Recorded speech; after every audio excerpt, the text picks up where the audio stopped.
All right. Right. Well, welcome, welcome to Journeys. I hope that this is coming through. I'm sure I'll hear it in a second through my headphones once I've started that. Right. Once again, I will try and reconnect to my guest, which doesn't seem to be working very well at all. Skype seems to be completely useless. Right. Okay. Good. I have two guests tonight.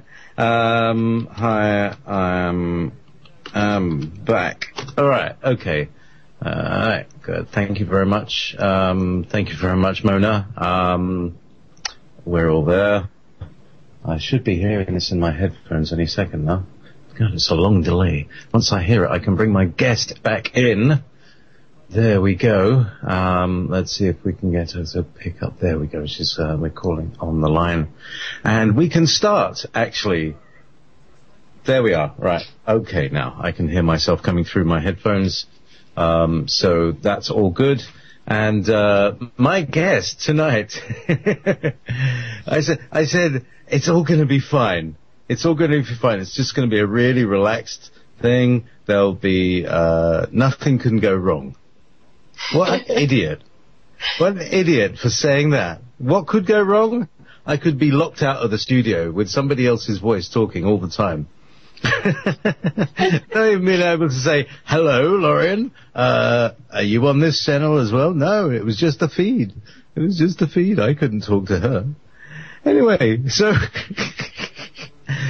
Really good introduction. Anyway, so look, here we are. We're on internet radio. This is what happens. It's like, it's a bit like sailing the high seas. It's a bit rough, you know. Sometimes the wind blows, we get disconnected.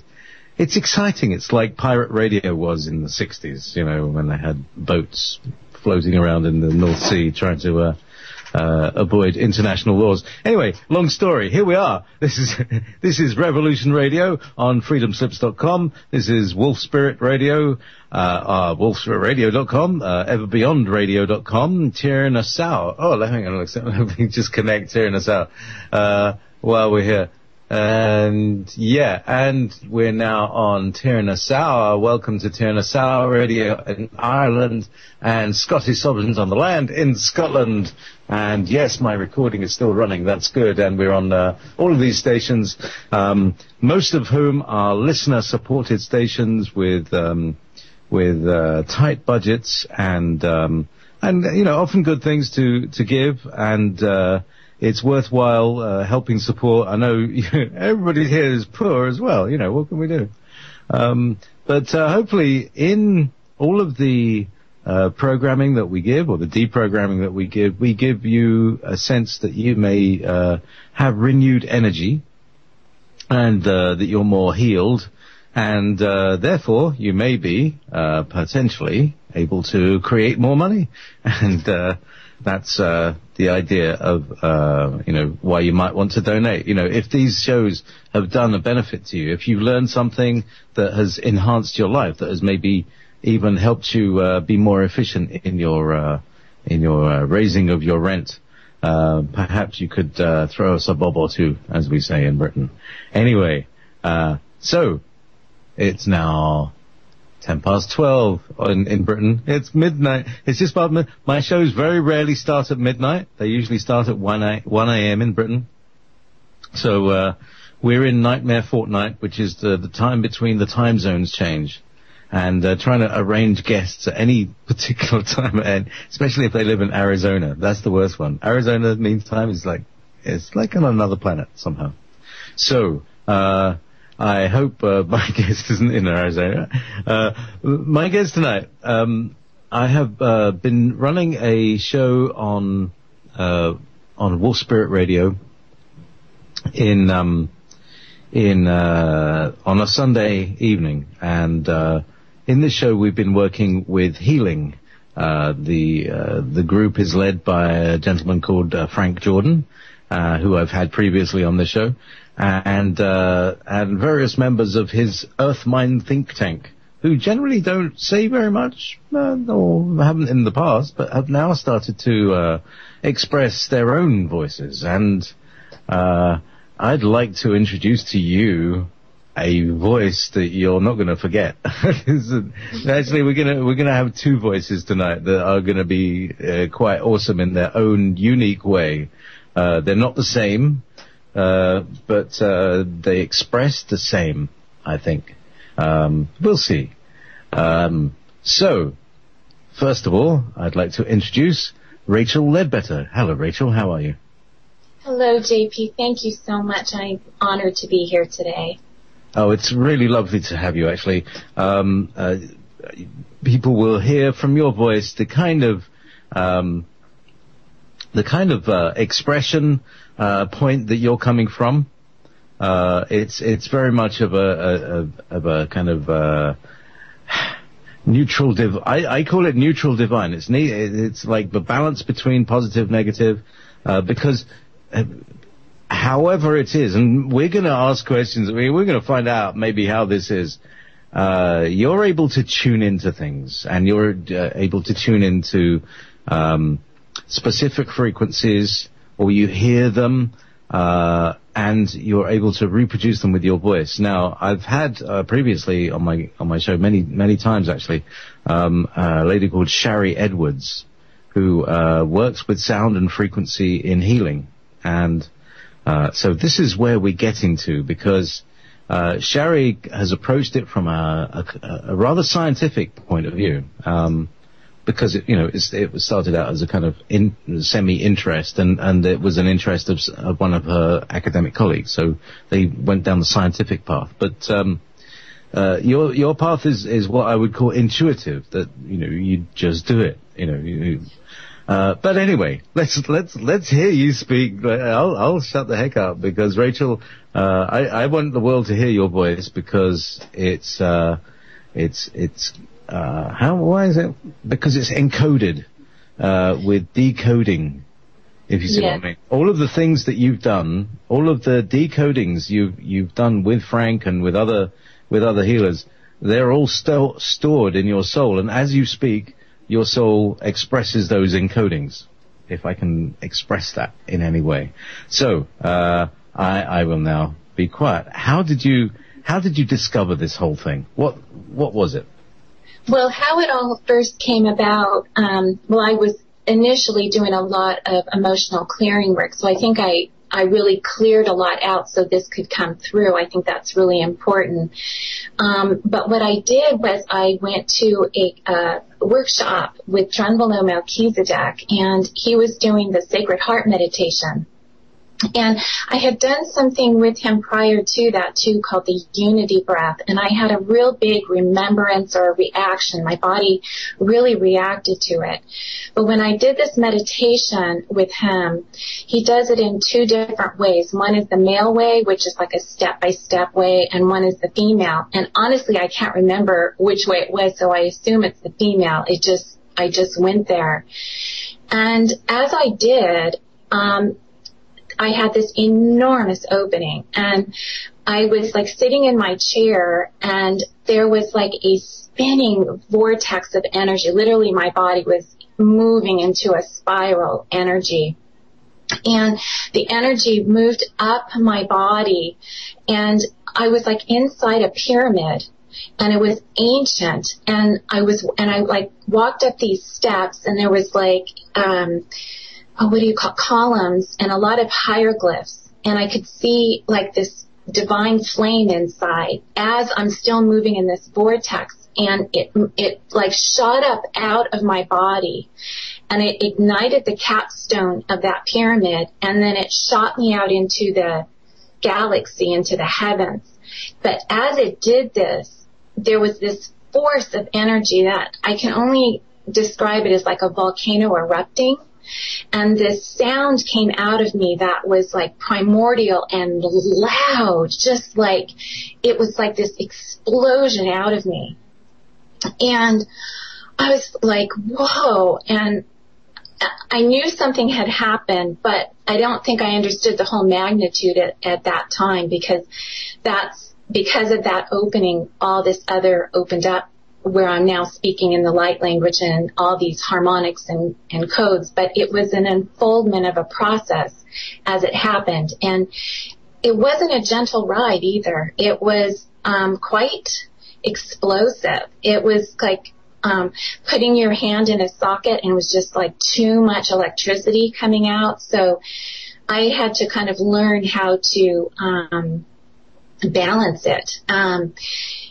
And what I also discovered from this is, like, when it shot me out into the heavens, I see that in our heart, when you look up into the night sky, all of that is inside of you. And it's like it was also showing me, I feel like I went to the music of the spheres. There was like this spiraling energy, and there was like all these really tall and medium-sized and short crystals that were all harmonic. So I got to kind of see that. But that was what opened me up to this. And I remember going up to John Below that day and wanting to get some information from him, and he wouldn't give it to me. He just bowed. And I remember my eyes were bright red, like bloodshot, because of the energy that literally went through my body. And it's been a really interesting process.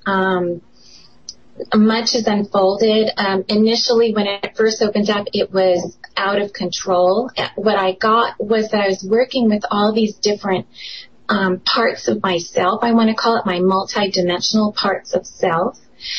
And so, at first I would just be exploring with it, and I just go up into my bathroom and close the door and just allow the energies to come through. And there'll be there's an indigenous woman. I know her. It's like I've gotten to know her, and she will call forth these energies, and literally my arm will be up into the sky in the heavens, and she's calling forth in this language. It's like a calling.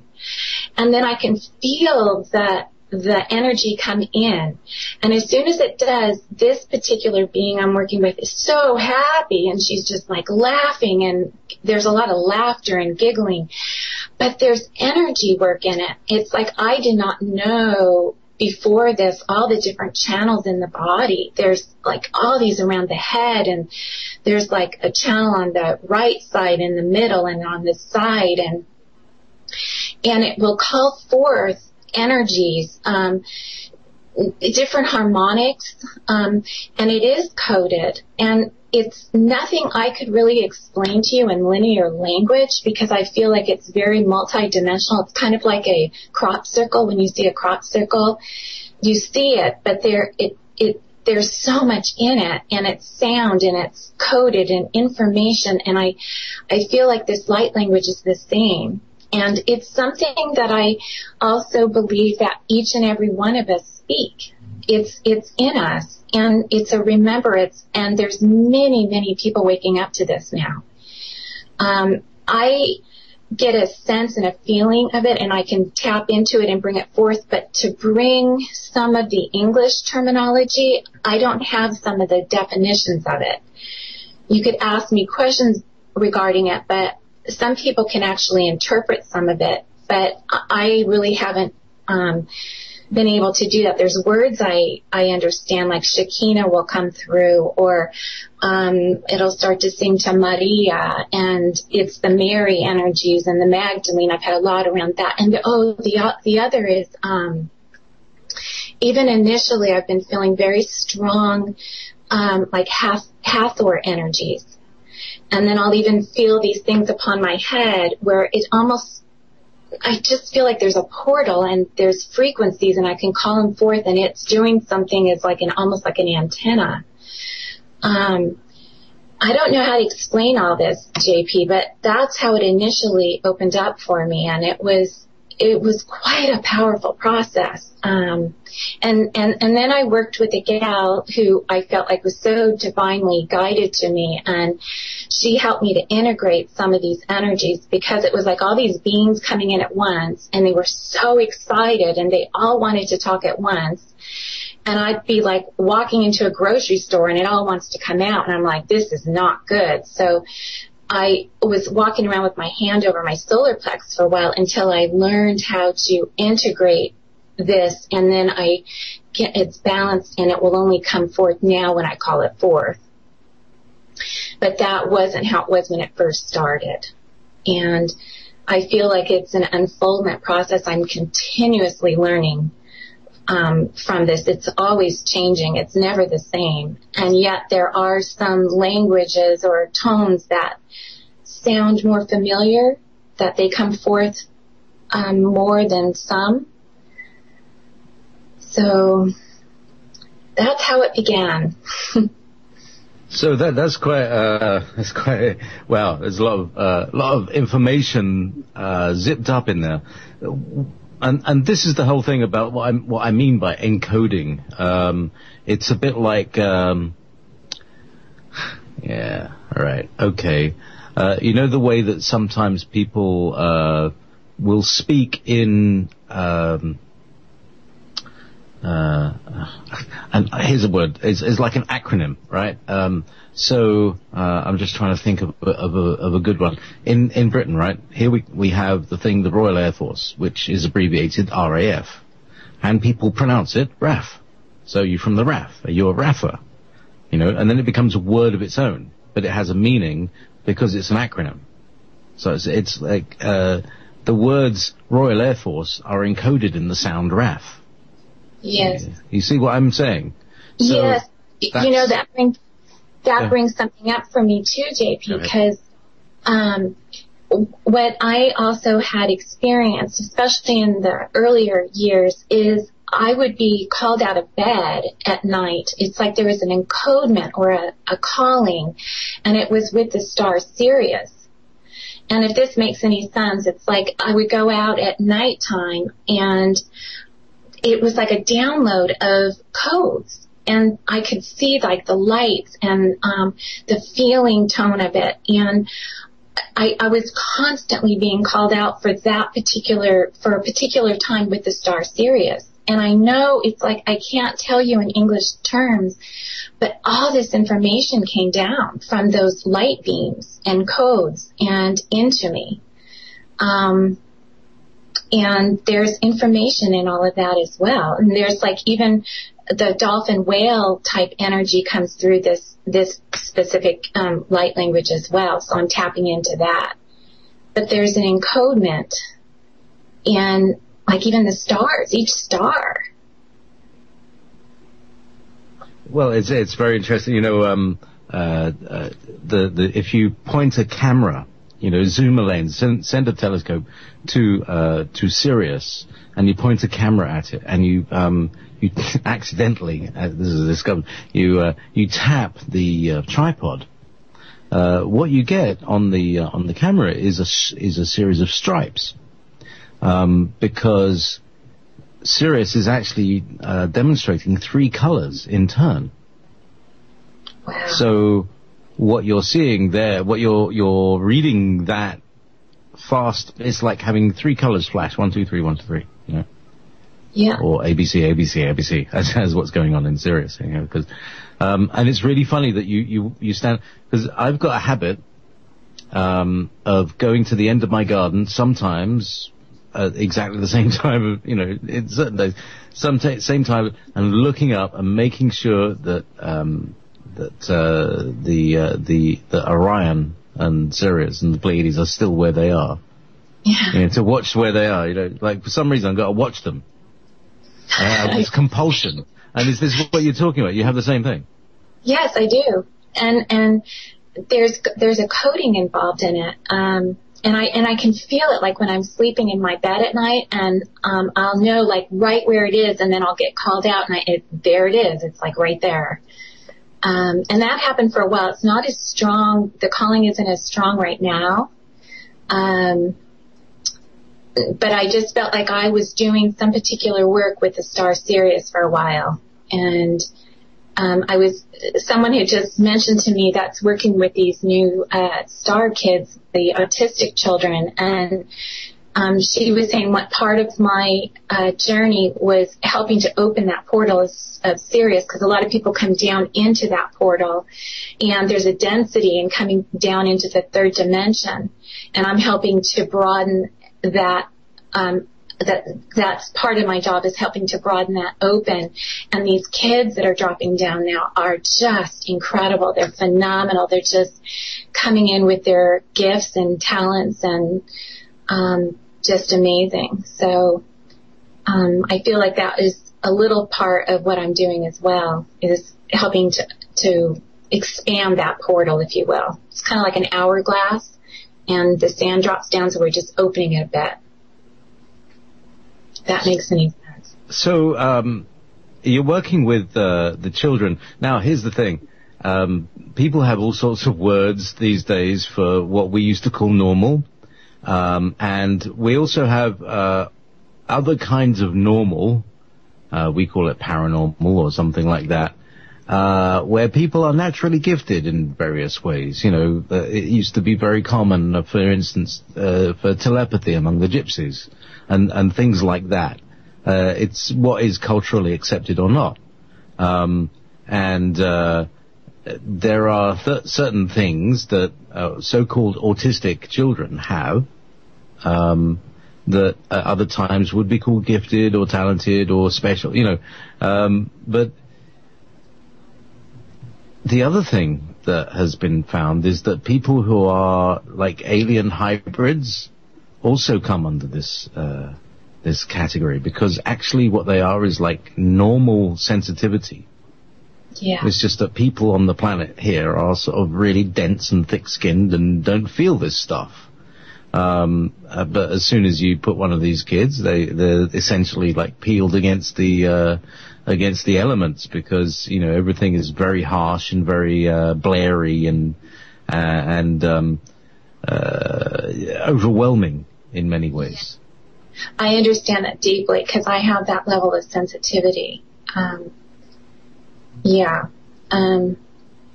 Some of us are coming in a little bit more sensitive, so we feel those things where others are just not at this point. But I feel like that's part of what we came here for, is to help awaken this and to anchor some of these energies onto the earth at this time. So, anchoring energies, which is one of the things that we've been doing in the healing shows, and that you've been participating in, is you've helped us move frequencies and to do what could be called earthquake work, which is essentially helping the earth. Now, okay, so first of all, we're helping the earth channel its energy instead of going into an earthquake and causing destruction. The same energy is channeled to a place where it can be protected, for instance, like a heat shield or a solar shield or something like that, or as what Frank calls a golden grid. Many people call it a golden grid, and it's actually just come out in the news that there's this third Van Allen belt that has just come out. They've just discovered a new Van Allen belt. My guides told me about 2009 that there's this new shield around the Earth. I think something like that. So it's on my website. It's on crownbasedtransmissions.com. Crownbasedtransmissions.com, people. It's wonderful what Frank is teaching, because it's like releasing the stress off the Earth, and he also teaches others to how you can do the same for your own physical body. So that part's wonderful. And what I'm speaking of, though, on some of the anchoring with the light language, it's like I even have a picture when I was in Kauai, where I was bringing through the light language, and I was just singing to Mother Earth. And after I did that, I turned around and took a picture, and the picture shows where I stood, and there's a pyramid of white light with a shaft of light coming from the heavens to where I stood. And so I feel like with these light languages, it's also anchoring these new harmonics, kind of like a mini little crop circle, if you will, onto the earth. It's kind of like ringing a bell. I'd say the harmonic. Well, if you look at a crop circle and you look at what they call Chladni figures or chymatic figures. That's exactly the same thing. So you're probably doing it on a frequency that doesn't burn holes in the thing, burn holes in the ground, which is what they're doing. Opening new portals, let's say. Yeah, exactly. So, hang on, I'm having a little issue with my headphones. I just have to give it a... What's going on here? Don't know why. But my voice is coming out of the wrong ear. Anyway, meanwhile, let's not worry about all these weird technical hitches that I said everything. I said to Rachel just before the show, everything's going to be fine. It's going to be easy, and there's going to be no problems at all. So immediately, the first time I ever connect, and Studio A is linked to Studio B, and I can't do anything about it. Anyway, it makes perfect sense to me, JP, because we're talking about harmonics, and we're tuning in and refining to get to that perfect station, that perfect note. Yeah, so now, what people may be wondering, you said the language of light. Now, when I've heard you speak, the person who the sound that it reminds me of mostly, when you're kind of speaking in a kind of, it's like a kind of almost dialogue sort of tone, or slightly Benedictine sort of tone. It sounds most like Lilu from the Fifth Element film. Do you remember that one? Yeah. And I'll have to go back and check that out. Yeah, she was like an original. She was like the sort of the oh God, what can I put this? The template for humanity, kind of Eve type being. So it's quite interesting because that's it. It sounds like a kind of Latin sort of sound to it with the cadence of Latin, so it sounds like almost sort of like an Italian sort of cadence of it. Yeah, there's different ones that'll come through, but I noticed there's some that are a little they come through more often. And I just get out of the way and trust what comes through. Excellent. Sorry, I something's gone wrong with my headphones, and I'm trying to figure out which switch exactly is the one that's not right. It's something on my mixing it, but anyway. So you're hearing differently in different ears. Yeah, and that's a bit strange. You know, it happens, doesn't it? Do you ever get that where you hear one tone? I get this thing. My hearing goes it goes deaf in one ear, and in the other ear I hear or something like that.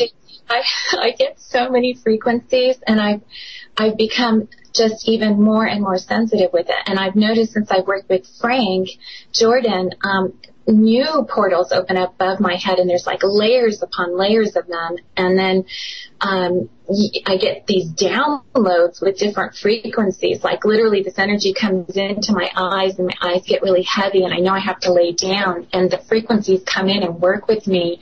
And then when it's done, it's like I'm complete with whatever it was that I just did.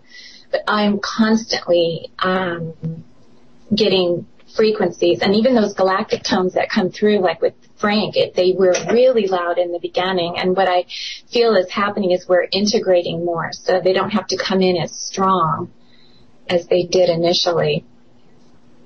All right, so you're able to, for instance, hear them slightly sensitively. That's with the galactic. When they actually come through audibly on the Skype, you can actually hear them.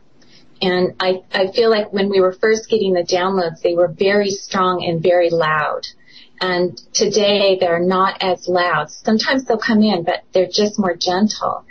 And I kind of found that to be true with my own process. Like when it first came in like huge. And it can shatter glass.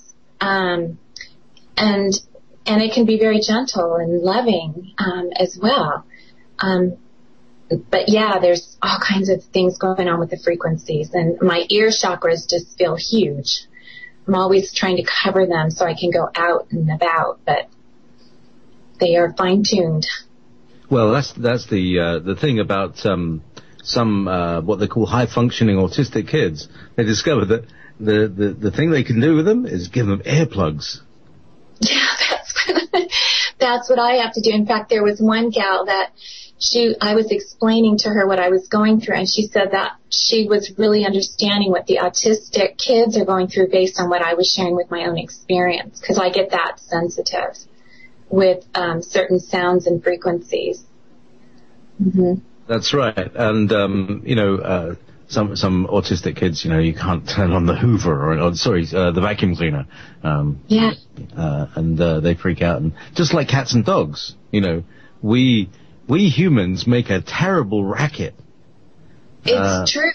It's true. And I went to a sound conference once. In fact, Sherry Edwards was there. It was a really wonderful conference. And they were sharing that in the future, all of our devices, our refrigerators, our vacuum cleaners, the blowers for the leaves, they will all be harmonic, because they're going to learn how these harmonics, what they do to the body. And so we need to, take that chaos and put it into a harmonic. Well, when people become more aware of all the sounds around you, you'll notice. Well, like here's even the thing. Sorry, honey, go ahead. Like the Bluetooth is one thing they shared too, that people don't understand all that going right into your head and what that's going to actually do. They're going to say, whoops, sorry, and there's just going to be a lot of people losing their hearing and having effect. Our sound is, I just don't think people are quite aware of the sounds around them. Even the music people play, it does stuff with your body, and we are a crystal. We're a liquid crystal. So, all of that, I would rather surround myself in beauty and loving. This is the thing. Going from the beginning of what you were saying, which is like, I really want to jump in there, which is the tuning of our electrics. Because we know that things are bad for us, but there is a way to make frequencies that are good for us. And those are the ones that are tuned to the human body, and not only just the human body, but to what I call the truth frequency, which is geometry. Geometry is the truth frequency. If something is geometrically beautiful, it is beautiful in all other ways, So you see all these geometric designs, these fractals and things like that, and they look just like nature, because that's how nature is. They're working on the same principles. And so, for instance, in UK we have 50 cycles a second. In America you have 60 cycles a second. I believe, now this is another one of my crazy theories, but I believe that the cycles should be harmonized to 54 across the globe. And I'll tell you why, because 54 is exactly the note of A on the 432 hertz Pythagorean traditional tuning scale. Do you know what I'm talking about? Not that specifically, but I heard something too, and you might know more about this, JP. I found it to be fascinating. There's a gentleman, I think his name is Fabian the Man. He's a sound healer, and he was talking about the harmonics of our voices.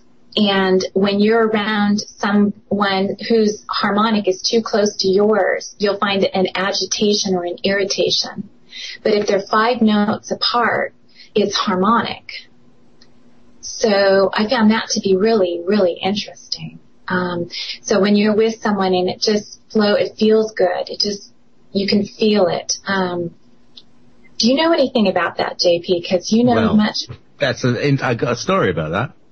I have exactly a story about that, which is, I met Sherry Edwards in about 1995, and I hung out with her for a couple of weeks, actually reproducing her tape. I'd recorded a tape of her lecture, and it was so brilliant everybody wanted a copy, so I just, sat there with the tape machine, and sometimes I would have conversations with her, so I learned a lot in those 2 weeks.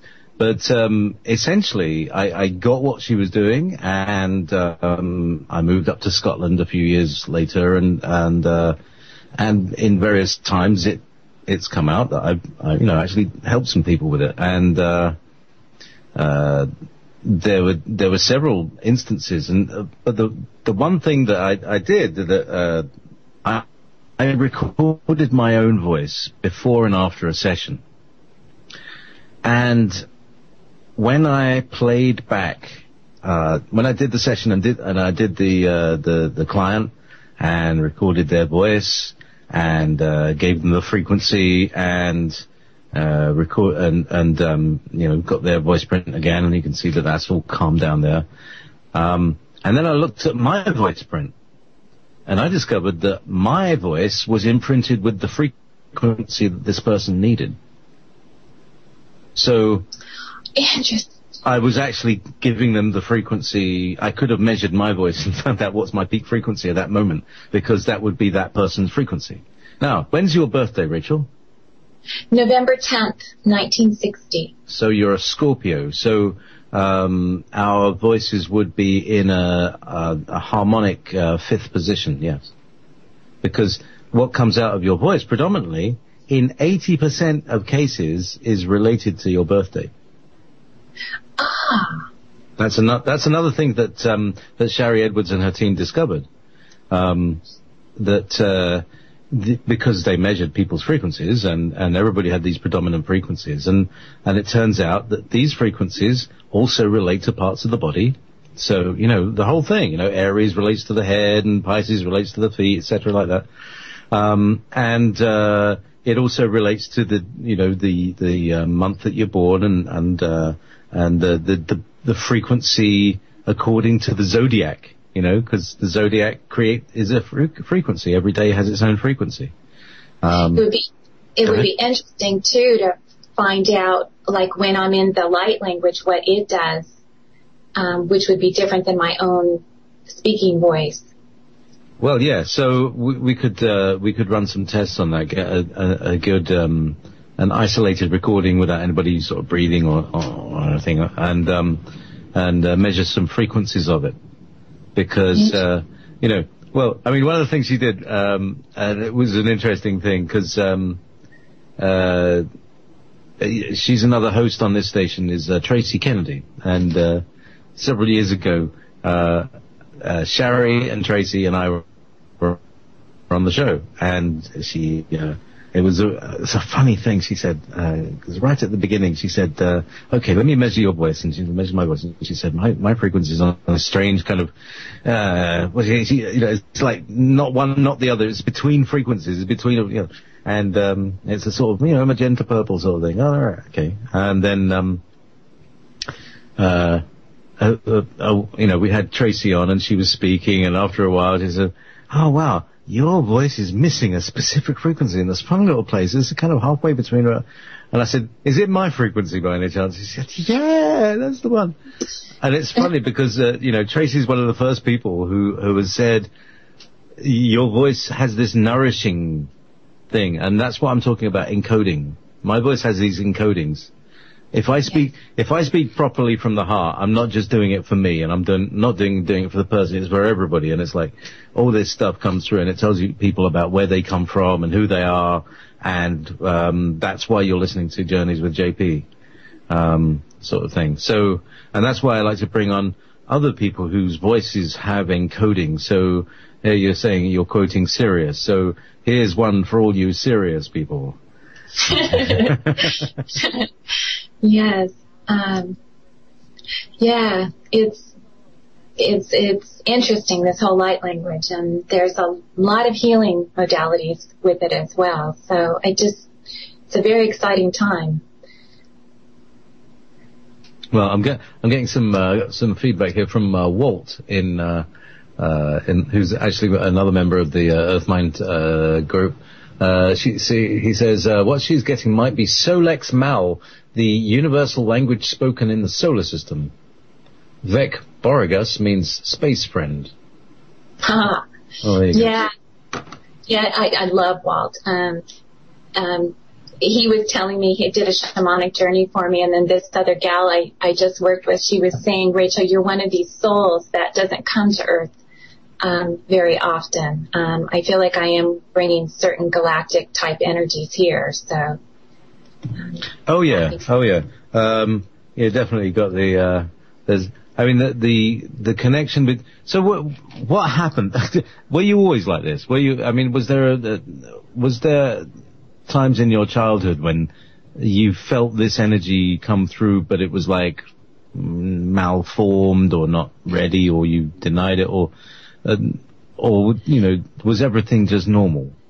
No, it wasn't normal, but I didn't have a childhood where I could really bring this forth. But I used to have some experiences. I was always very in tune with frequencies. I would hear them, and I would always say to my mom, like, "Do you hear that?" And she's like, "No, Rachel, you're just so sensitive." And I mean, we'd just walk into stores, and I could hear and feel all these different frequencies. And one thing when I was a little girl I found to be really fascinating. I wish I could remember them now, but I had a bookshelf like in my room, and they were like long rectangle squares, and at night they would light up like TV screens, and they would be showing me all these different things, but I can't remember them now. And the other thing is, I kind of feel very strongly that I had a near-death experience when I was very young, and I had this sense of the tunnel with harmonics. I always knew there was some kind of a harmonic. And I was always reading books about life after life when I'm just a little girl. I couldn't get enough of it. And I had a friend of my father's who had a near-death experience, and I was just starved for that kind of information. So I did have that, and I was a real magical child. I was like dancing with the bushes. They were my audience, and I was just like with the fairy beings, and I was out with the dirt and the frogs, and there was something about really being with nature when I was younger that was just really a very healing part. But I think when I feel their presence in my room, and there would be like columns of light, especially green, the emerald green color would come into my room.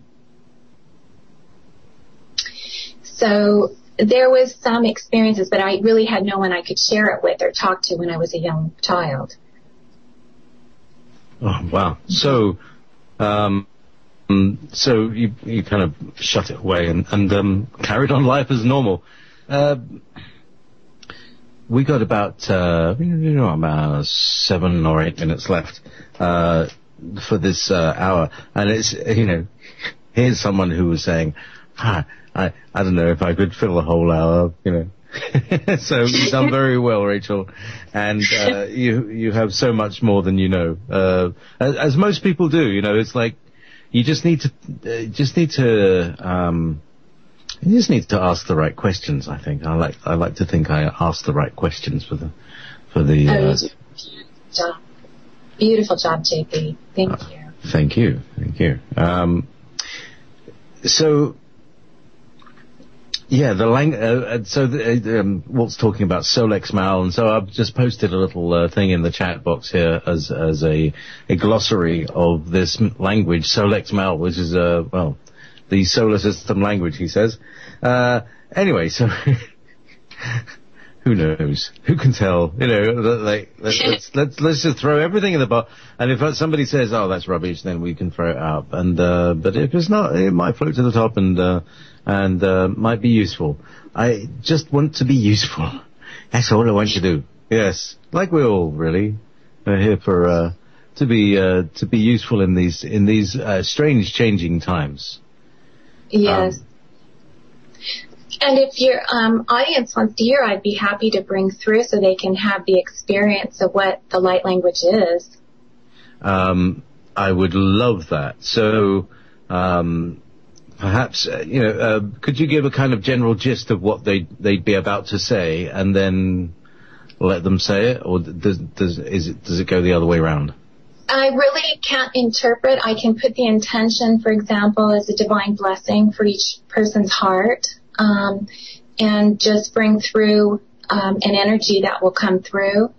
But to interpret it, I I feel like I have to get me out of the way. I don't even want to taint it in any way because I feel like it's pure in its own sense.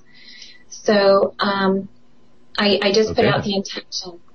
Okay then. So, with that intent, in heart, in mind, in heart, and may the minds and hearts be unified by this thing. Thank you very much. This is Rachel Ledbetter and the language of light, or the solar system. Okay. Yeah, go ahead. I will give just a little language, and then I'll give a harmonic, and it's for the blessing of everyone who's listening in their heart. Hajalamakutwari ale adwa ki hamakahane sharamakutwa ki makehenea. Ajaria dakalia jaramakilia dwakima kahane sharama. Jetwa ki shalama. Hanyeramo maya he alepo. Maladon tori he alepo. Oh, amare onyeramon dekal. Onche ono amor. Onche amor mea. Onche adeanon. Ilera makomaye. Ale onde koria onia. Ale homo andekal. Onche omo andekal. Onche he amor. Enche yon. Iale motondria. Iea motoria lerama. Ole he amor.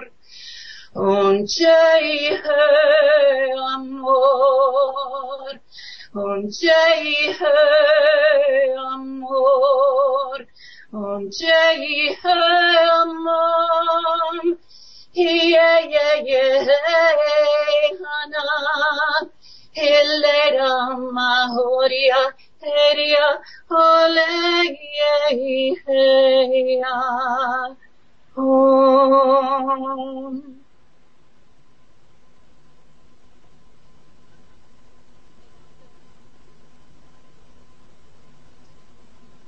Wow. So again, there's this sense that it's that there's a sort of Middle Eastern-y flavor and Latin-y flavor. It's lovely. It just completely speaks from the core of human civilization somehow. I don't know, whatever it is.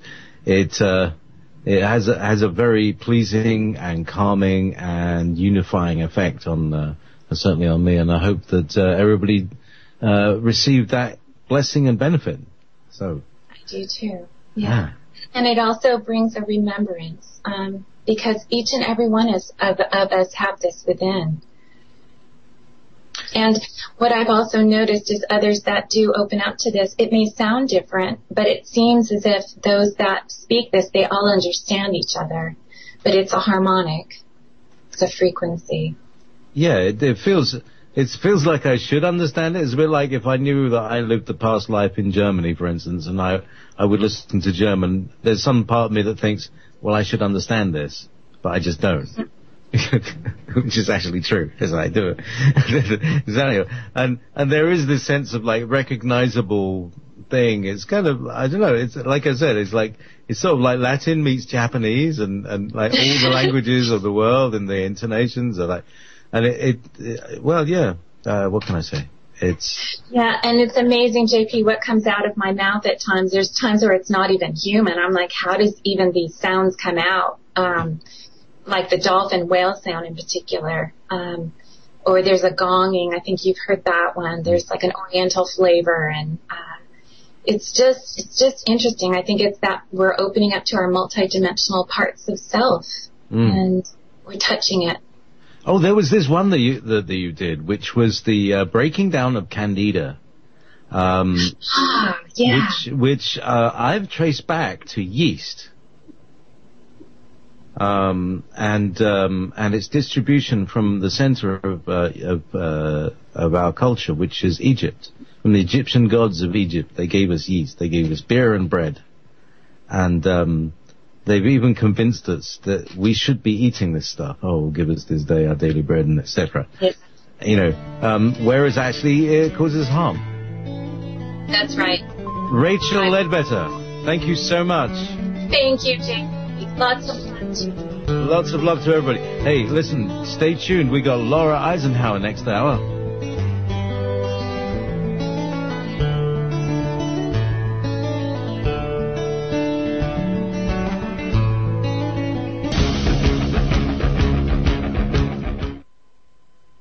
And now, good afternoon. This is Wolf Spirit Radio, Ever Beyond Radio, Revolution Radio, Studio B, Scottish Sovereigns on the Land.ning.com, Tirnassau Radio from Ireland, all broadcasting from my 16th century cottage, curiously placed behind this modern wormhole, which brings me through to Revolution Radio and everybody else, to bring you amazing women, amazing people, but amazing women tonight. This is the thing. So, second amazing, the first amazing woman was Rachel Ledbetter. She was giving us all the language of light, speaking language of light to us, and that was incredibly incredible. And so today, and it's double incredible. So with that kind of build up, what can you do? This is JP. Hello, Laura. How are you? I'm great. How are you, JP? I'm very, very good. Very good. And it's been good fun this evening. My previous guest in the first hour was talking the language of light, which sounds like it reminds me of the lady in The Fifth Element. Did you ever see that film, Lilu? Oh, yes. With the red hair and the way she spoke. Right. Very much like that. It was very kind of healing, very excellent. Frequencies. She uses, she sings these notes, which, and all that stuff. Last night she did one, hang on, I'm gonna cheat. And she did one, it was like, for about like a whole minute, long thing. And just right at the end, I just took my 432 hertz thing, and like, it was just exactly the same note. She was just spot on with the 432 frequency. So, she runs she's part of the healing group that we do a show on Sunday evenings in Wolf Spirit Radio. So very cool. Lots of plugs for Wolf Spirit Radio because we deserve it. We're brilliant. Anyway, you guys are the best. The rarest. We're the rarest. There's like a fine cheese. But without too much cheese and without further ado, Laura, we've got a lot to talk about. Let's cover a lot of ground in very few minutes. Yes. Like about 15 minutes.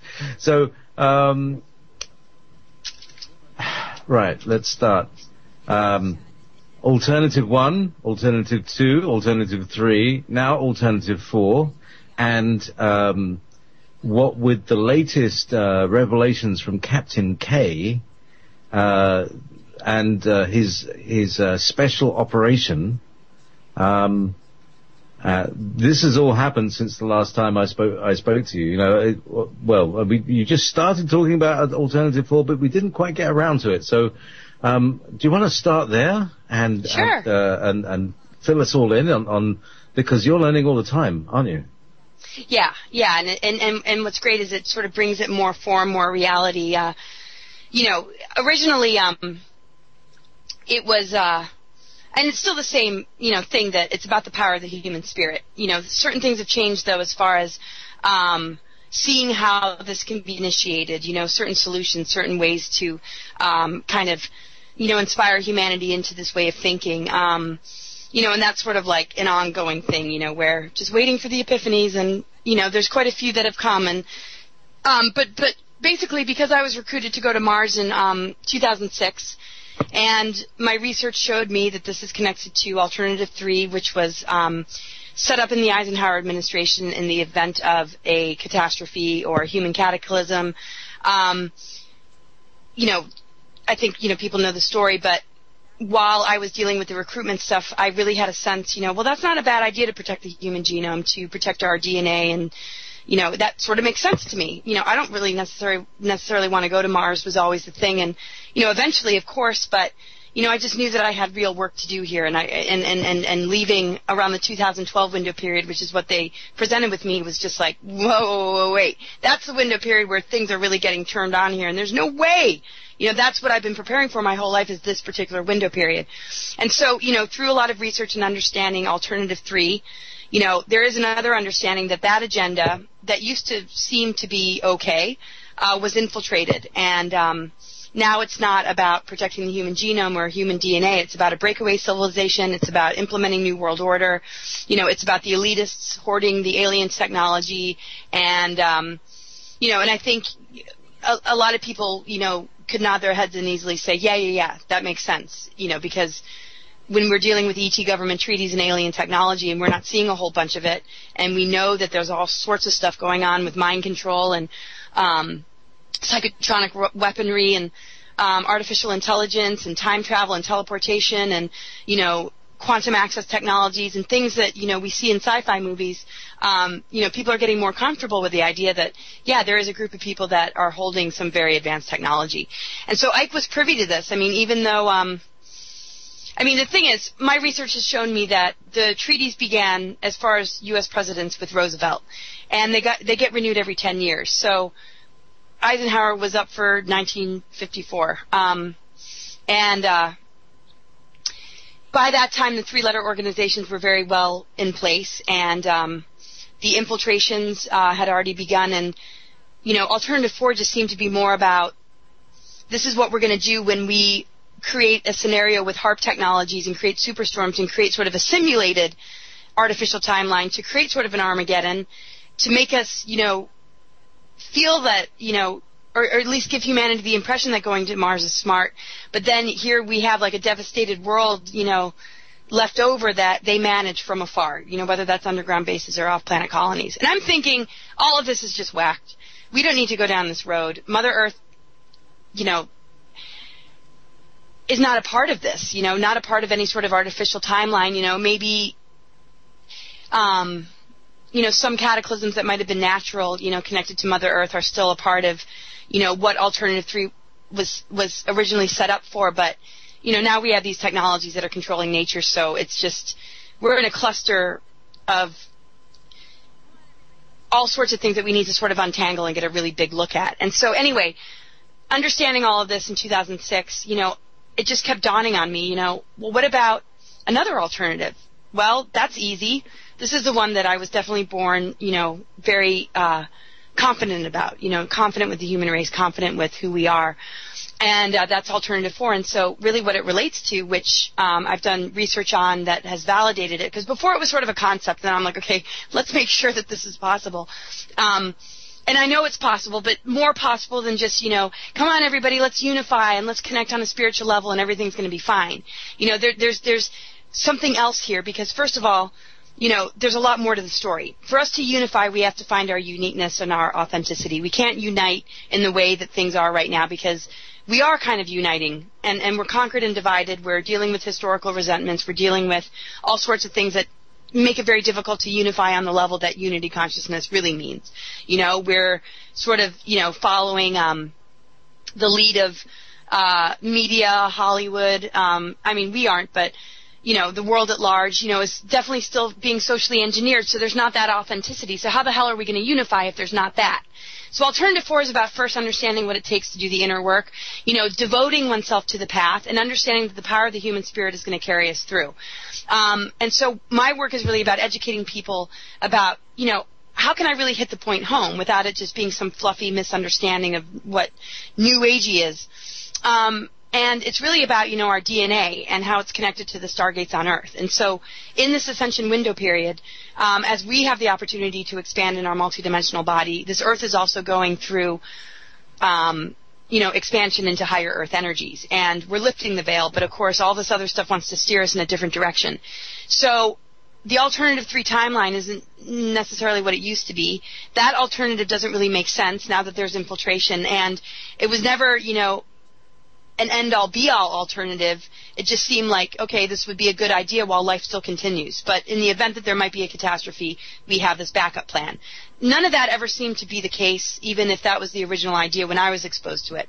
So alternative 4 is really, understanding what it really means to unify, understanding, that uniqueness and just individuality and being empowered and what that is an important prerequisite, just like we see in nature.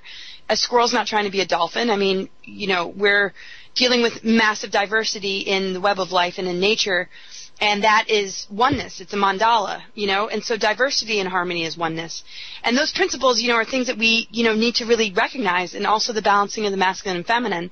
And if we could just do that, then what is going to protect us as a human race is this alternative 4. And to me, it just connects to the positive timeline that was here all along. And your phone agrees, yeah. So yeah. So and this is something I think we both call it the same thing, which is what I call the organic timeline. If there weren't any time traveling Nazis, how would the Earth be? Right. Good. This is, time traveling Nazis. That's my. I'm co-writing a book. That's excellent. Oh my gosh. Yes, it's awesome. But it's what's wrong with the world, isn't it? That's part of the problem, And then there's the other people who have been time traveling, and the aliens who have been time traveling, or the ETs, or the Star L, whatever you want to call them. Depends on how angry you are with them or not. Because, they all seem to be deceiving us. Nowadays the Pleiadians aren't so good and the reptilians aren't so bad. It's like the whole chessboard is moving around. Yeah, and it's so true. It's like, we've been caught, of course, in between, different, groups, that have been in war with each other. Galactic wars have been going on for so long, and, and it's, then it comes down to the Anunnaki and, what Enki and Enlil wanted for the human race that wasn't, quite the same. And then, of course, there's Inanna and there's, goddess energy there as well. And it's the management of humans, and then here are the humans saying, okay, we don't like that sort of management. That's not very fair. And the reason that, it's easy for us to say that is because our DNA isn't just human. We can reach, that capacity. We've had past lives where we might be incarnations of those beings. Just because we're in the physical doesn't mean that we haven't had those experiences before. So the whole, separation of gods, goddesses to humans, or source energy, pure source energy in humans, is much different than, if on a DNA level, it was guaranteed that a human is a human, and they only have a human soul that's never ventured beyond being in a human experience. That's not true. I read past lives, and, I know that, there's a lot of people here in human bodies that have had extraordinary experiences that are beyond, human memories or what we've experienced, on this human level. And so, whatever we have in common as far as, the structure of our bodies, for the most part, where we can recognize Homo sapien, God only knows what soul is indwelling, that physical body. And, people have passion, people have purpose, people have memories, people have missions, and that becomes a new part of the human management system. It's not just about, different ET groups or the Anunnaki or factions of this or that. It's really about our direct connection with spirit and recognizing that, it's our sovereignty. We each, have the ability to manifest our own realities, and, that doesn't take away from unification. The unification part is that mutual love and respect and that ability to allow, some of those differences to play out. As long as there's an agreement of integrity and being guardians and stewards for the land and earth we live on, I think we do just fine. But, I feel like, people have been saying as above, so below, but I'm much more in the mode right now of as below, so above. That we're going to affect all this change. We're going to wake up to who we truly are, and whatever's been running the show that sort of sit in that sort of, rulership position is going to be humbled and maybe, need to, know that, they aren't in the ruling position, and we are expanding above and beyond that domain that they've been holding for so long. So, in your vision of Alternative 4, how do you, is it more like all right, so let's start again. We don't really need governments and establishments, do we? So how can we be like, is it possible that we could step completely away from this kind of imperial structure? Can we just, like, everybody just take a step to the side and it just crumbles into dust, leaving us back to an organic lifestyle? And what would that mean? And that would just be where it's at. I mean, sure, it's going to be difficult at first, and sure, so many people are addicted to the Matrix, and they have plugged into it so much, and the thing is, people defend it, but when we unplug from it and we recognize that we're not going to go in massive survival, we're not going to lose our minds without money, we're actually going to advance our spiritual abilities and learn how to access abundance, learn how to really heal ourselves, through understanding energy and frequency, and we're going to get ourselves back. And so we have to do this. I mean, I'm on a campaign to make sure that people know how evil Hillary Clinton is, and anybody that, it's like, it's not about politics to me, When people are saying, what party are you, Republican or Democrat, I'm like, I don't even know what those two things mean. I don't even know what the third alternative, I don't pay attention to that part of it. It's like, similar to you, it's like, what are the technologies behind the scenes? What is the true nature of these beings that think that they have the right to rule us? And if they're criminal, they don't belong there.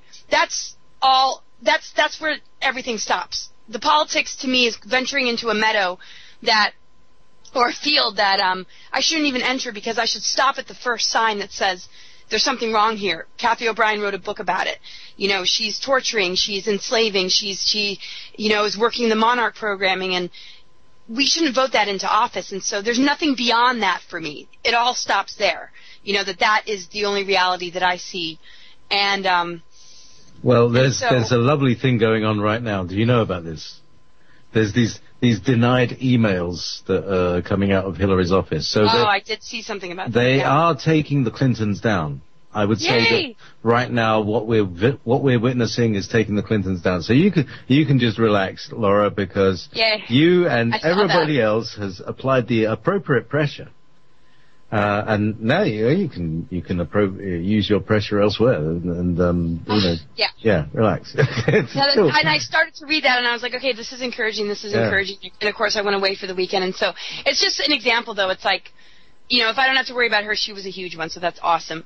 But just helping people to understand that, this isn't about political debate. This isn't about anything like that. This is about really understanding what the structure of government represents, what type of people have been, put into office, what type of people will be, continue to maybe be, groomed to go in there, right from the CIA and things like the Mars training program, which Barry Soetoro, Obama was connected with.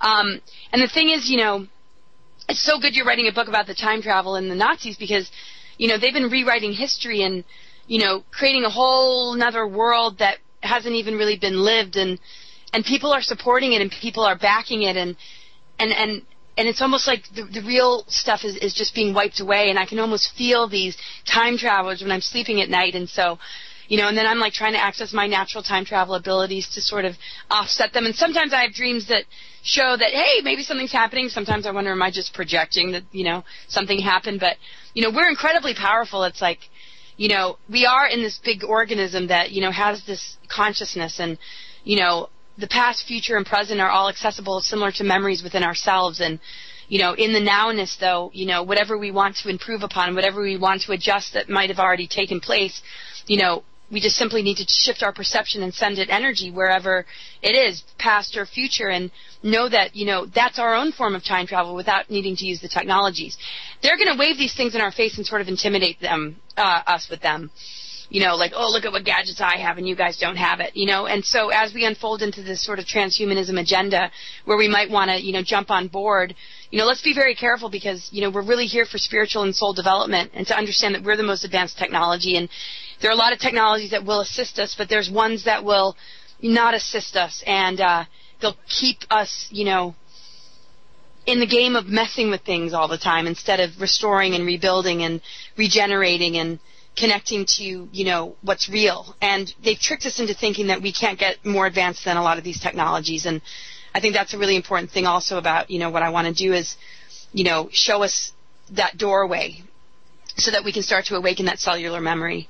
And, the thing is, it's happening. I mean, everybody's got their role that they're waking up to, and you're right in a lot of ways. I look around and it's just like, oh my God, I can really just sit back. It's like, people are starting to just really access, their truth and like, okay, this is what makes me unique and this is my offering. And, and it doesn't take huge numbers, to affect huge change too, to spread something. So yeah, maybe enough of us were poking at Hillary and then all of a sudden a breakthrough happened. But anyway, yeah, government can be abandoned. We can, form soul pods, soul groups, connect with those that we feel closest to and have resonance with, and, be in sort of that, tribe, and maybe there'll always be one person in the tribe that chooses to kind of bounce around and explore what's going on in the other tribes to kind of create sort of like, a link, maybe with one main hub being, the center of, acknowledging source and how it relates to the grand central sun and maybe the core sun of Gaia without it being about a deity or without it being about dogma, but just direct understanding, maybe, with just something that we can just view as a sculpture, just to remind ourselves that, we are receiving and we are giving and we are co-creating and, our concept of God, goddess, is going to go through a lot of changes over the course of time and, just being in oneness with it and just recognizing that, we're artists with the energy of the elements, is just a great revelation. And we've been dealing with, the occultists that have understood this with dark ritual and with a lot of the reversals that we're getting, back on track. It'll be about us, using our powers with integrity and wisdom and, understanding that we can work with the elements and affect great change. But it doesn't have to be that black magic sorcery, manipulation.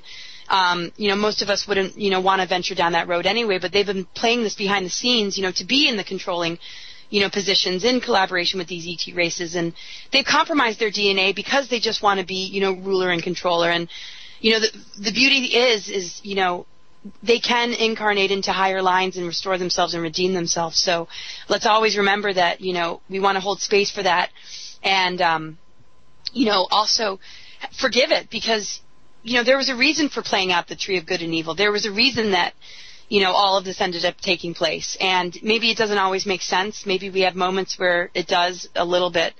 And maybe some things, take away the sensibility because there's so much unfairness with the technological manipulations. But to really enter this new paradigm, though, I think is to drop the us and them and to just invite it back into the heart so that it, has the chance to, experience reconnection, with what's organic and the mother-father energies, too. And there's so many ancient, myths and stories connected to those separations. And we don't know if those stories are written true, but all I know is that we're the scriptwriter and we can write better stories. And it's time that we're empowered enough to take the reins and, grab the pencil, grab the paintbrush and say, you know what?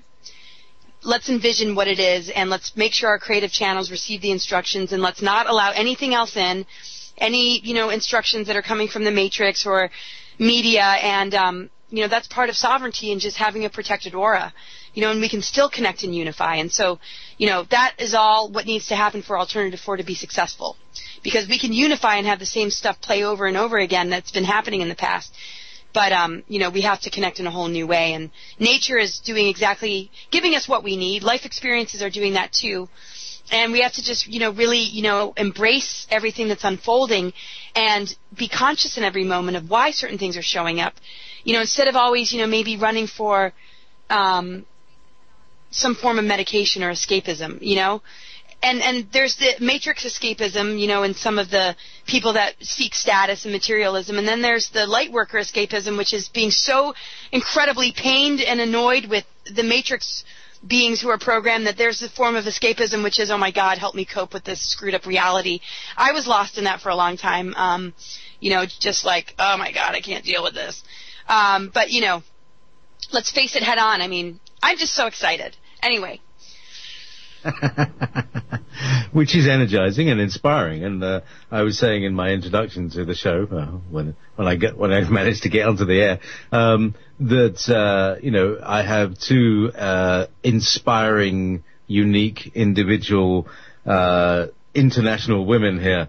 And I want to share something with you, Laura. When I hear you talking, I keep seeing this spinning galaxy, right? Uh-huh. All I can see is this is Hunab-Ku, this is Aeon. Right. Issue, right? So, can you tell the story from the inside of the Aeon Sophia? Let's just go there, right?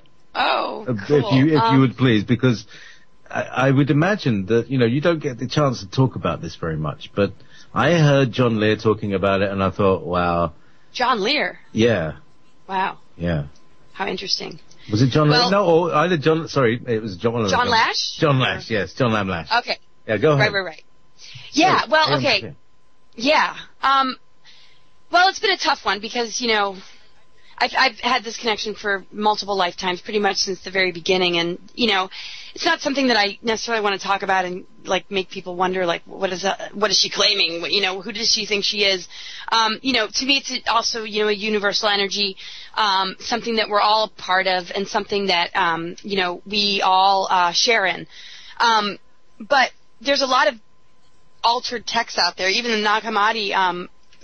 I've been told from a few different psychic mediums, and I'm, pretty psychic, and I do readings, and, but I need validation for the hits that I get about things that are personal. So I'm reading this stuff, and I'm just thinking, something just doesn't feel right, or there's just something that I just know it was different. And I have to trust myself, and it's been difficult to just give myself that credit. And I'm not necessarily going to go shouting out to everybody, this is the way it really was, and all that is BS. You don't want to hear that. But I do want to start to introduce, new ways to look at these myths. A lot of them were written specifically to make the female look like she was at fault. I mean, we see that, in religion, but that's understandable that religion does that, because I think most of us know religion's pretty whacked. But when it comes to Gnosticism and things like the Nag Hammadi, you wouldn't expect that. And so there are some alterations from what I understand. John Lash, has done wonders, with helping us all to understand, but we have to also understand that he's coming from a place of being a spiritual theorist.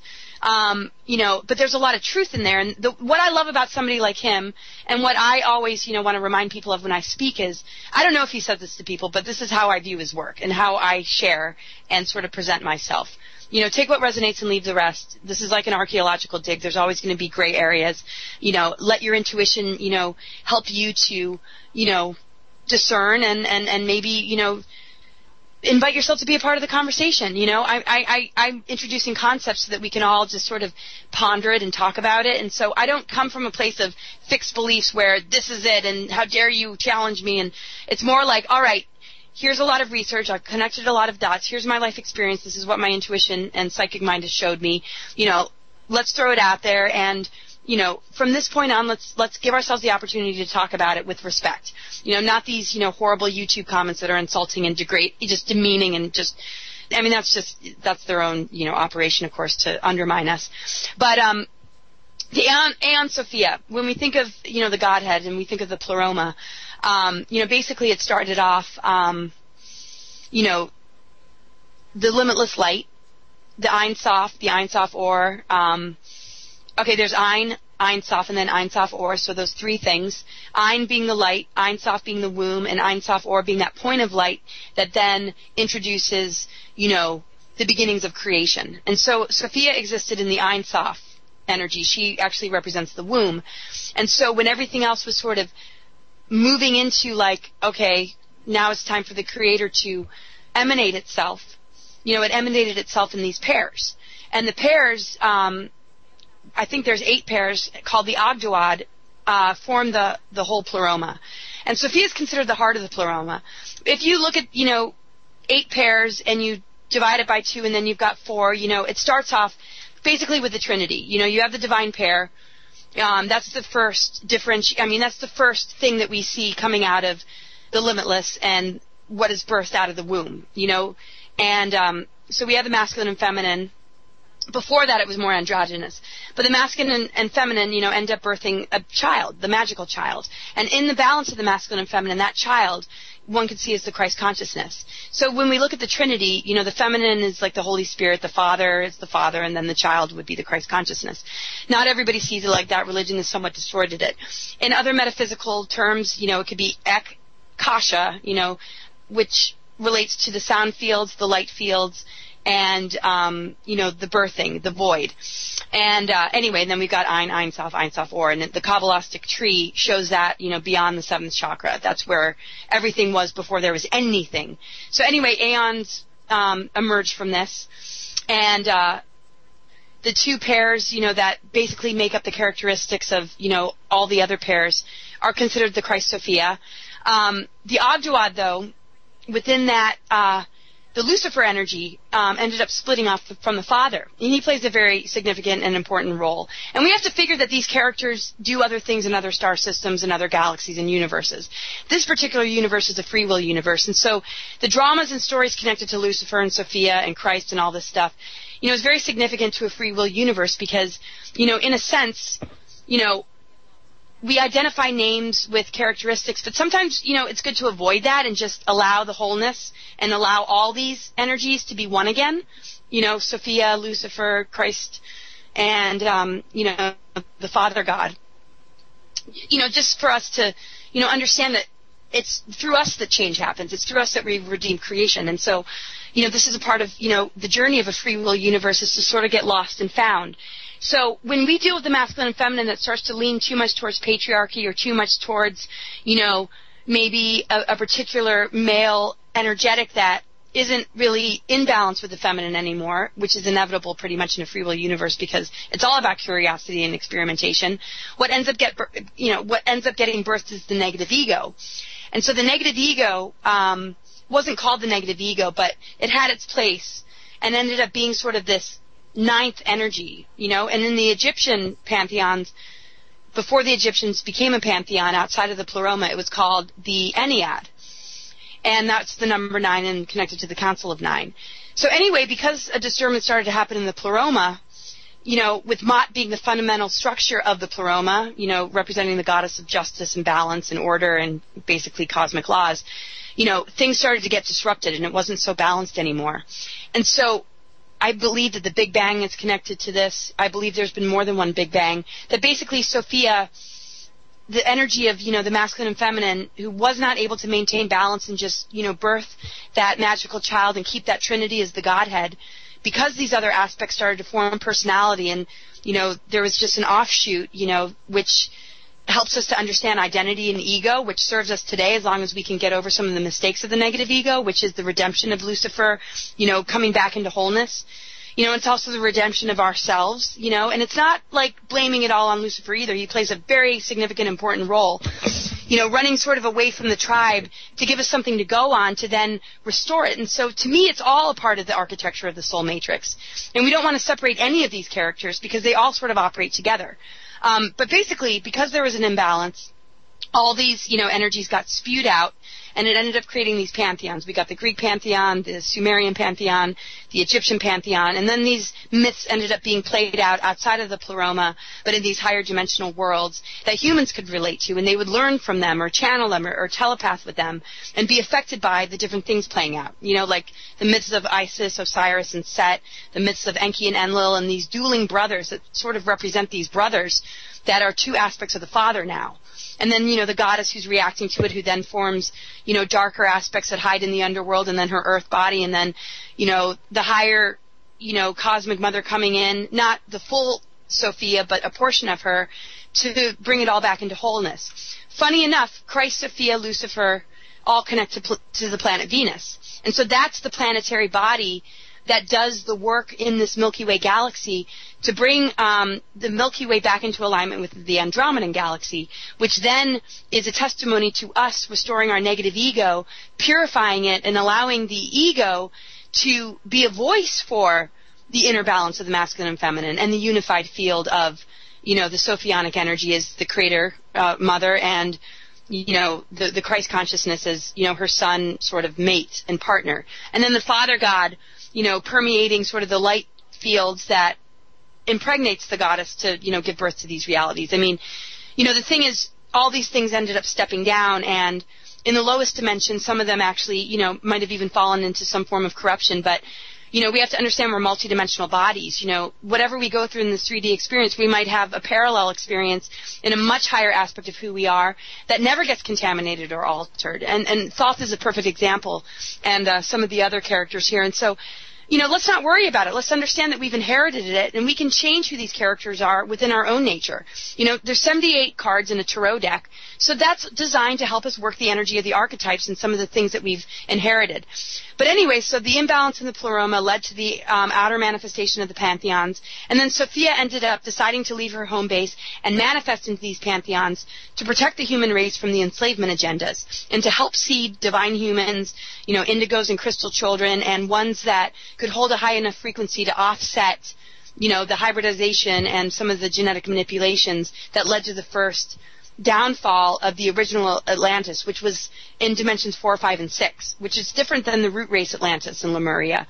That was when when this new planetary body was formed, and basically Sophia, during this the original cataclysms of the original Atlantis and Lemuria is the same timing as Tiamat exploding, which was a planet in the higher dimensions, Maldek later exploding, which both became our asteroid belts, and then the goddess bursting forth these pantheons, which then led to this world that we're seeing and just the way everything is. But in Atlantis and Lemuria, as far as root races go, that's when, people were channeling the Hathors, people knew about these mythologies.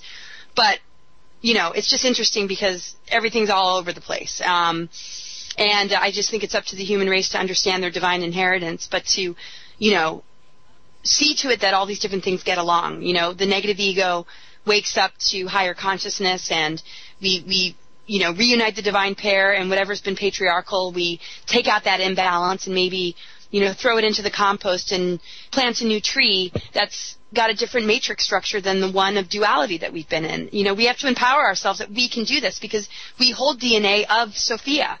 When everything sank and collapsed, the time matrix was almost destroyed for good, and she helped to seed a whole new species called Orphan consciousness. And basically from that point on, everybody held the spark of Sophia, and even the demiurge and the lower creator forces. So everybody has the ability to return home.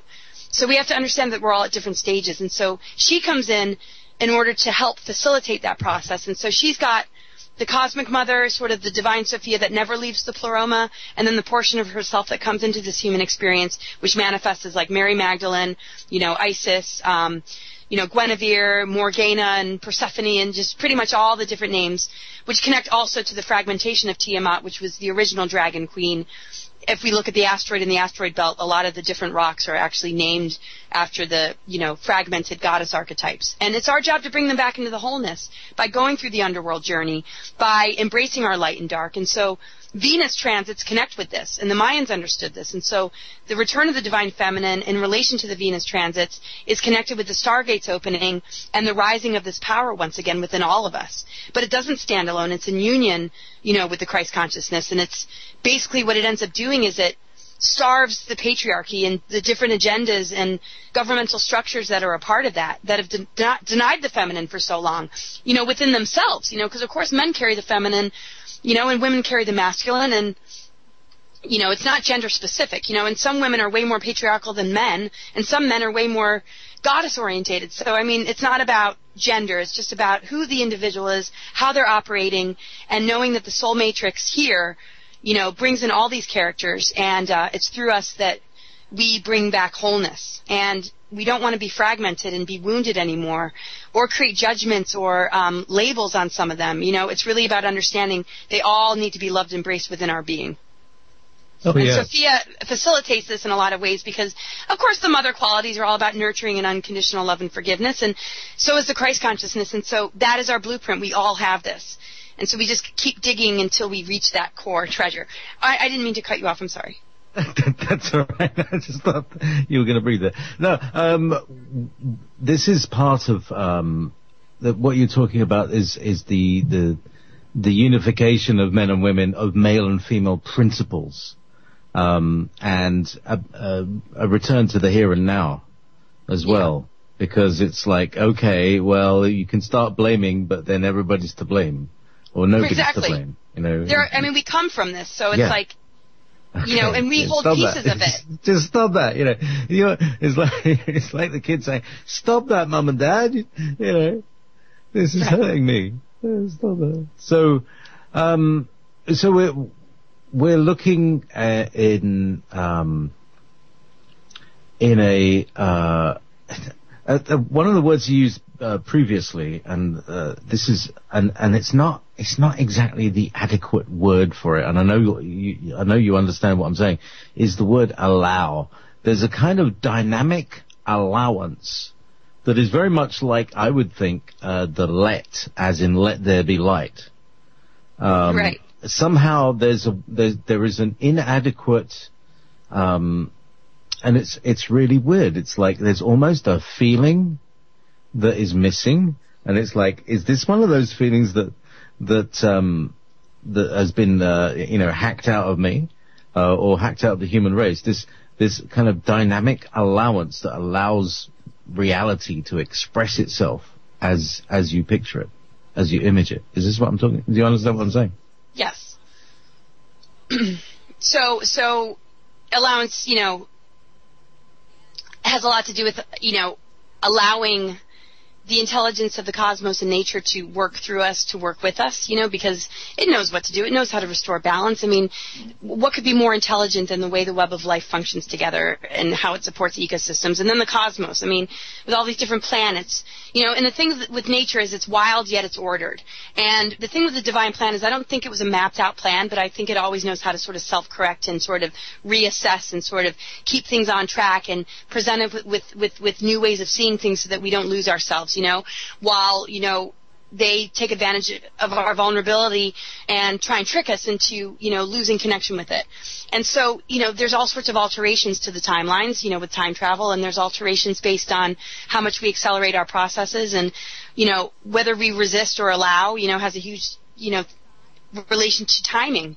If we resist throughout our life, and not allowing, it delays things a little bit. But then when we, say that there really is no time and space because there isn't, we recognize nature and how it restores and regenerates, and it doesn't really age, but it rebirths, constantly.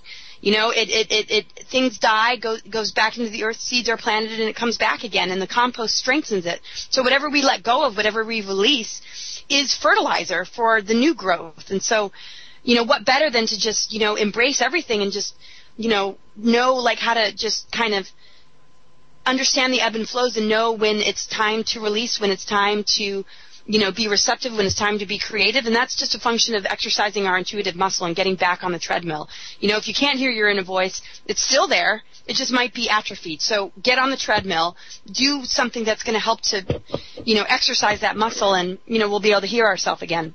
But yeah, allowance, is a flow too with just us being ourselves. And also, sometimes we try so hard to control things that sometimes it's better to just sort of let things fall into place and show us, okay, well, what's the final assessment? Now we can act. But yeah, when we talk about allowance, it's certainly much, better than resistance. But when you say there's a missing link, am I touching upon something, or am I not quite getting to what you're looking for me to get to? Sorry. It's an active form of the term allowance, which is, and in a way, it's like the only way you can allow a plant to grow is you have to give it the right conditions. Right. And if you can give it optimal, conditions, like somebody who's growing weed or something, they they've done so much learning about how to make a plant just give the perfect yield and make it happy and all that stuff, and put the clunkers on the side of all sort of things, that you produce the optimal, and that's a kind of active allowance, because you can't rip the plant out of the ground. You can't peel a bud back to make it flower. It comes from the inside. Yes. And that is what I mean by the active allowance. Do you understand what I'm saying? Oh, of course. And it's like a divine quality. It's amazing. And I touch upon this a lot, that people are like, what's my purpose? What am I supposed to do here? I don't quite understand all this. And it's just like, you're already seeded with it. It's in the seed of who you are. And I always tell them, give yourself plenty of sunlight and water and allow, the unfoldment to happen, because you're already wired to do what you came here to do. You don't have to, overly stress yourself, trying to beat your head against the wall, trying to figure it out. We need quiet time. We need to just sort of like, be able to hear ourselves. We need to, protect ourselves, make sure that nobody's trampling on,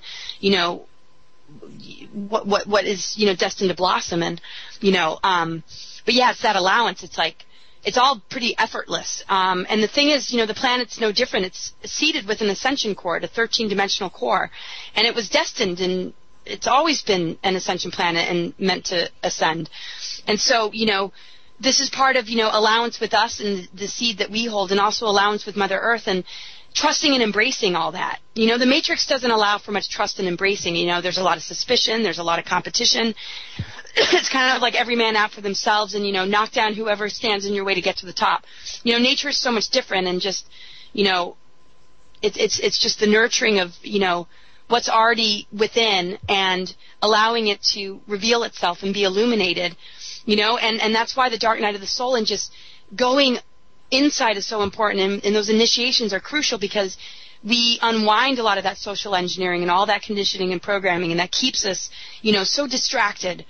But yeah, I love that word, and, and I think, when people understand the simplicity connected to their own unfoldment and discovering their purpose, it takes off a lot of the pressure, which is a whole lot of energy that, that can be very draining to feel that stress and pressure of trying to figure out your purpose. It's no, it's already there, observe it, see, just be watchful, and we're creative too, so we can push the envelope, we can, invoke things, we can make things happen, we're designed to do that, so it's a purpose that is also, constantly designing new realities and new visions and perceptions. Anyway, sorry. So yeah, it's being able to kind of, it's just like gardening, and giving the right conditions, and things will grow. And, I really think that this is the way forward, that when these, when the matrix that holds these ideas in form is switched off, which I think is something that is going to happen soon, there's going to be some downtime. It's like I used to work on computer complexes, and there were times when the engineers had to just take the thing down and it wouldn't boot up for 3 days. Right. Downtime. Great. What should we do? And I have the feeling that there is a new program, or it's like Windows having been so infiltrated by viruses that a fresh, clean copy is installed. And this time we've got the keys, we've got the administrative password, and we can create our own software. This time we don't, maybe it can be more like Linux. Yeah, I want this bit, this bit, this bit, and that bit. Thank you very much. I love it. I feel that so much too. And this is part of what all these incarnations have helped us to arrive at. These are the epiphanies that we should be having. And it's amazing to me how some of us are getting the activations, and other people, it's just it's just bypassing them. But doesn't mean they're not going to eventually come around. It's we plant seeds in people to help connect with the original seed that was put in there, to help, maybe knock out all the weeds that have strangled, its potential. But, it's part of the new paradigm to be very supportive and in the frame of mind of, assisting our fellow brother and sister. Yeah, and at the same time, taking no crap. Oh my God! And that, I know. Go on. Oh no, I mean, yeah, my last 6 months have been about taking no crap, and I sometimes take it too far to make sure that certain people know very well that I will not take any crap, and you do not want to mess with me. But yeah, it's like there's sort of a spectrum, and there's sort of that middle point. It's like you cross the line, you know. There's certain things, you know, maybe acting out or being frustrated with the messenger, and okay, I get that. I have compassion. That's fine, you know. There's certain things that, though, you know, once you cross over that barrier, it's like something's going to happen, and they're not going to like what's going to come from me. And, you know, a lot of people say, well, ignore it, don't feed it. And it's like, you know, I am not called to feed trolls. You know, I'm not really feeling a need to do that. There's a part of me that can kind of tell the difference. You know, it doesn't mean I'm spot on 100%, but, you know, I'm not going to hold on to that energy that was thrown at me. And if I wasn't able to guard myself in that moment because I read it first thing in the morning and I'm just kind of like sort of still out there from the astral, I'm going to throw it right back at that person. And it's important. You know, there's nothing wrong with standing our ground. You know, it's another thing to destroy somebody or, you know, threaten them or be derogatory or match their level, which, you know, we don't want to match that level. But, you know, it's another thing to exercise our divine rage and, you know, understand that, you know, there is some justice there and that person might need it more than other people might realize. You know, sometimes you need that sting in the butt to maybe think again. And when I see the opportunity and I think that person needs it and I think that they're not trolling, they're just absolutely lost, yeah, I have no issue whatsoever saying it like it is. Yeah, and it's funny, isn't it, that sometimes you try to be pleasant, try to be nice, and you know there's some point when you just snap and say just exactly what's in your mind and what's in your heart at the same time, and wham, and then they come back and you don't see them for a while, and they come back a few weeks later and like, actually what you said was just right for me, and thanks very much. And, you know, exactly. Yeah, and I have had that. Yeah. Yes, I've had a lot of people apologize. Actually, people that were insulting me on YouTube, you know, I just addressed one day. I was just in the mood to just, you know, just converse with people. And then there was a real person harassing me and went to YouTube and smeared me all over every YouTube channel. And the previous people that had been somewhat insulting and critical towards me, you know, completely cornered her and had my back because they appreciated the fact that I was willing to be in discussion with them. So, you know, I think, you know, there is a place for it. I mean, it totally served me. It was like they completely went after her, and I didn't have to do anything. And it was the people that, you know, were giving me a hard time originally. And they just loved the fact that, like, I did, you know, help them see something that, you know, and I think people think, you know, oh, she's just, you know, maybe just all about love and sweetness and new age bullshit. And it's like, no. You know, this stuff is ancient, first off. You know, I have a deep connection to, you know, fire and just justice. And I... Laura, isn't that funny? Funny. Let me just see if I've, no, have I muted this call? No, I'm not muted, no. Let me just call you back and... There you are. Okay, I got you. Oh, good. That's good. Just filling in the space.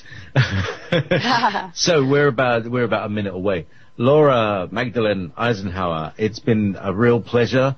It's been a lovely learning curve. And you haven't even told anybody about what you were going to... Are you still going to do the thing? Yeah. What was the thing? The whole about running... Oh, well, a lot of people want me to run for president, but I'm here to take down the White House and the government, so that's probably what I'm going to spend more time doing. I mean, if it means that I need to go into the arena, I will. I'm open to it. I'm just trying to find the best position. And but yeah, I have an open mind to, you know, wherever, you know, spirit wants me and where humanity might need me, and that's what I'm here for. So, but yeah, presidential campaign, Laura running for president 2016, that's a possibility. But I'm really, you know, wanting to support, you know, the new system and just something absolutely new emerging, you know, connected to what we talked about. Where we just abandon government and we just form our pods and our tribes and our families and, you know, connect the dots together. Thank you very much for connecting some of our dots, Laura. Laura Thank Eisenhower. You for having me. Thank you for being... All right, bless you. Thank you. Thank you for having me. Good night, everybody. Love being here. Love Good night. Good night.